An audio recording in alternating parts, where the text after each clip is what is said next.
គ្រោះមិនស្មើខ្ញុំជីវិតត្រូវរុងរែកពុនរងទារុនស្រែកឃ្លានលំបាកគ្រួសារក្រកសុទ្ធជូចត់រុងនៅសែនតោកយ៉ាងអាសូរបងគ្មានសម្រាប់លំបាកប៉ុណ្ណាបងស្រីស៊ូទ្រាំយើងបងស្រក់ហូរប្រណាំងទឹកភ្នែកក៏បងខ្ចីអល់ឯកជាងស៊ូប្រឹងព្រោះគ្រួសារបងស្រីរឹងមាំពុំពៀប្រណាំងនឹងវាសនារបងថោថ្លៃប៉ុណ្ណាក៏បងស្រីហ៊ានលះបង់ស្វែងរកកិត្តិយសដើម្បីគ្រួ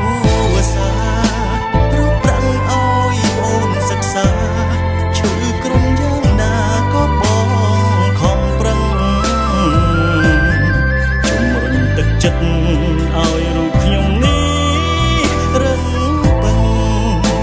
លំបាកបងខំញញឹមមិនឲ្យខ្ញុំដឹងឃើញទឹកភ្នែកឡើយឲ្យប្អូនរៀនខ្ពង់យោបងស៊ូអាប់រឹងរួមិនខ្ចីឈឺចាប់ថែទាំប្អូនដោយចិត្តអំណត់ខ្ញុំសែនអាសូរខ្លោចចិត្តពុំថ្លែងស្ដីមិនកើតបងស្រីដើរដួលប្រឹងក្រោករងទុកសោករស់ដើរបីបង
រៀនខ្ពង់យោបងស៊ូអាប់